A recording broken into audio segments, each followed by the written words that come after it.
Hello friends, welcome to triple I M news. आज एक नया टॉपिक के साथ मैं आपको कुछ बताने जा रहा हूँ। RCEP, जिसके बारे में बहुत लोगों ने इंक्वायरी भेजी है कि सर हमें इनके बारे में ज़्यादा से ज़्यादा जानकारी दीजिए। तो let us see what is RCEP। It is a regional comprehensive economic partnership. ये टोटल 16 कंट्रीज़ के बीच में एक एग्रीमेंट साइन होने जा रहा है 4 दिसंबर। तो पहले देखें कि इसके अंदर कौन सी कंट्रीज़ हैं जो ये एग्रीमेंट साइन करने जा रही हैं। ये एक्चुअली फ्री ट्रेड एग्रीमेंट्स हैं जो हम लोग एशियन कंट्रीज़ ने आपस में बांधी हुई हैं, और उसका जो नेक्स्ट मीटिंग है वो बैंकॉक थाईलैंड के अंदर 4 नवंबर को होने जा रहा है। तो लेट अस सी कि RCEP क्या है और उसके अंदर हम लोगों को क्या फ़ायदे हैं, क्या नुकसान है, हमको करना चाहिए या नहीं करना चाहिए। बहुत लोगों के सवाल हैं, तो पूरे अभी जो डाउट्स हैं आपको RCEP के बारे में वो मैं पूरी जानकारी देने का पूरा प्रयत्न करता हूँ। तो जो टोटल कंट्रीज़ हैं 16, उनके जो नाम हैं वो Bruny, Cambodia, Indonesia, Laos, Malaysia, Myanmar, Philippine, Singapore, Thailand, Vietnam, China, Japan, India, south Korea, Australia and New Zealand. दुनिया को जितना टोटल एक्सपोर्ट ट्रेड हो रहा है उसमें से 50% ये कंट्रीज कर रही हैं। Total 50% of the population of the world इन कंट्रीज के अंदर रह रही हैं।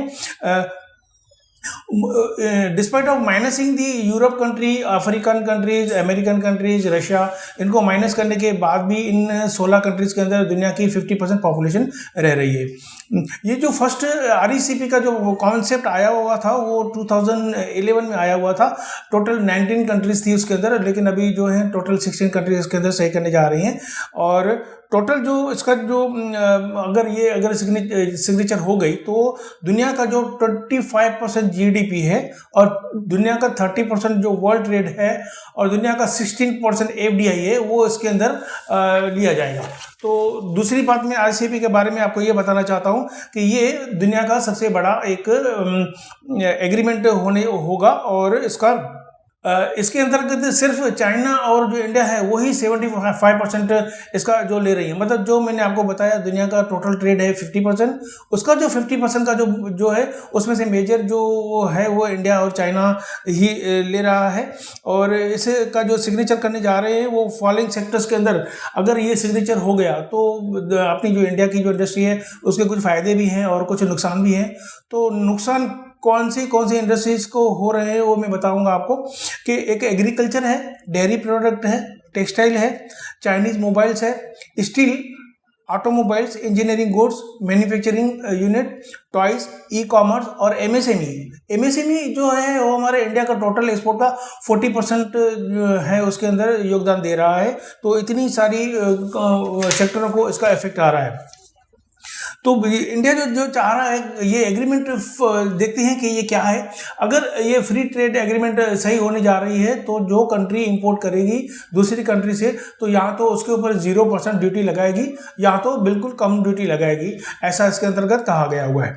तो ये इंडिया बहुत केयरफुल है क्योंकि इसके अंदर जो दूसरी कंट्रियों ने बोला है कि बेस रेट जो है वो 2014 का लिया जाना चाहिए, लेकिन इंडिया ने कहा है कि इसका बेस रेट 2019 का होना चाहिए। उसके पीछे का रीज़न ये था कि 2014 के बाद इंडिया ने इंपोर्ट ड्यूटियों को बाय 15% बढ़ाया हुआ है। बेस रेट मतलब जो इंपोर्ट ड्यूटी जो अब चल रही है उसके कंपैरिजन में ये एग्रीमेंट हो जाने के बाद जो ड्यूटी लगेगी या नहीं लगेगी उसको हम लोग बेस रेट में गिनते हैं। इंडिया ने एक दूसरी बात भी का सवाल उठाया है कि इसके अंदर ऑटो ट्राइगर होना चाहिए कि अगर कोई भी कंट्री से इंडिया के अंदर कोई ज़्यादा इंपोर्ट हो रहा है तो इंडिया उसके ऊपर प्रोहिबिशन लगा सकती है। लेकिन इन पर्टिकुलर बातों के बारे में बहुत जो दूसरी सामने वाली कंट्री है उन लोगों ने ऑब्जेक्शन उठाया है कि इंडिया को हम लोगों को 15 साल का एग्रीमेंट में सही करना पड़ेगा। तो इंडिया इस बारे में बहुत कॉशियस है क्योंकि इंडिया ये जानती है कि पहली बार इसके पास्ट में जितने भी हम लोगों ने एग्रीमेंट सही की हुई थी उसमें से इंडिया को बहुत लॉसेस हुए हैं, कोई भी प्रकार का फ़ायदा नहीं हुआ है। तो पहले ये देखेंगे कि कौन सी बातों के अंदर और कौन सी इंडस्ट्री के अंदर नुकसान हुआ था। और उसके पहले एक और क्लॉज जो है वो बाइंग ऑब्लिगेशन के बारे में भी इंडिया ने उठाया है कि अगर कोई एक कंट्री दूसरी कंट्री से बाय करती है तो वो कोटा बेस होना चाहिए। उस कोटा के अंतर्गत वो ड्यूटी जो कस्टम ड्यूटी इंपोर्ट ड्यूटी है वो कम लगाएगी या नहीं लगाएगी, लेकिन अगर कोटा से ज़्यादा अगर इंपोर्ट हो रहा है तो उस कंट्री को वो अलॉट किया जाना चाहिए कि वो ड्यूटी ज़्यादा लगा सकती है, और इस बात का भी सामने वाली कंट्रियों ने ऑब्जेक्शन उठाया हुआ है। तो अभी देखेंगे कि कौन सी इंडस्ट्री में क्या क्या और किस प्रकार का यहाँ पर इफेक्ट आ रहा है। डेयरी प्रोडक्ट के बारे में बात करेंगे तो न्यूजीलैंड के अंदर जो डेयरी प्रोडक्ट का प्रोडक्शन हो रहा है, न्यूजीलैंड 95% ऑफ इस total production of dairy product is exporting. तो ये बहुत बड़ा अगर इंडिया में हुआ, और चाइना जो है वो टोटल प्रोडक्शन का 84% of their production dairy product जो है वो बाहर एक्सपोर्ट कर रहा है, और अगर ऐसा हुआ तो हमारा जो डेयरी प्रोडक्ट का जो इंडस्ट्री जो सेक्टर इंडिया के अंदर है उसके अंदर बहुत बड़ा इफेक्ट आएगा, और अबाउट 5 करोड़ से जो इस पर्टिकुलर इंडस्ट्री के साथ जुड़े हुए हैं उनको भी बहुत सारा इफेक्ट आएगा। तो ये डेयरी प्रोडक्ट वाले हैं, उन लोगों ने एक मांग की हुई है कि RECP एग्रीमेंट के अंतर्गत आप डेयरी प्रोडक्ट को माइनस रखिए। दूसरी प्रोडक्ट है टेक्सटाइल।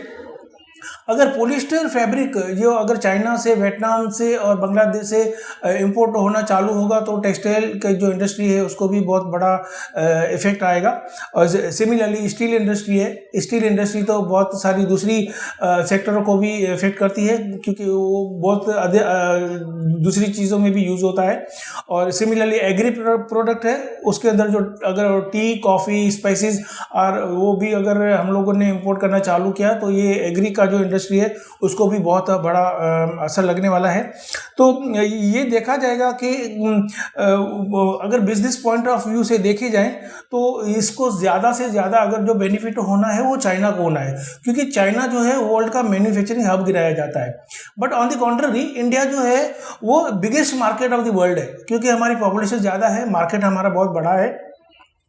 मैं यहाँ पे आपको दूसरी कुछ भी बात बताना चाहता हूँ कि ओवरऑल अगर देखा जाए कि India total globalisation in India ने बताया कि इंडिया अगर ये एग्रीमेंट सही नहीं करेगा तो वो अकेला खड़ा नहीं रह सकता, और उसको बहुत दूसरी भी लॉसेस हो सकती है।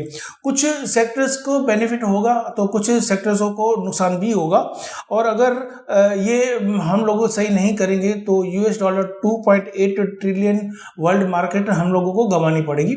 और अगर ये हम लोगों ने सही किया है तो फिर वो जो इफेक्टिव आएगा वो फ्रॉम 1 जनवरी 2020 से इफेक्ट लागू होने जा रहा है। तो देखते हैं कि क्या हो रहा है अभी इस नेक्स्ट वीक के अंदर, ये एग्रीमेंट सही हो रही है या नहीं हो रही है। तो जैसे भी हम लोगों को इसके बारे में ज़्यादा जानकारी प्राप्त होगी हम आप तक पहुंचाएंगे। मुझे आशा है कि RECP के बारे में अभी आपके जितने भी माइंड में कॉन्सेप्ट है वो क्लियर हो चुके होंगे। Thank you very much for watching, and please अगर आप लोगों को ये अच्छा लगा हो तो उसको लाइक कीजिए, शेयर कीजिए और सब्सक्राइब ज़रूर कीजिए, ताकि हम लोग आपको ऐसी सारी न्यूज़ आपको हमेशा देते रहे। Thank you very much again.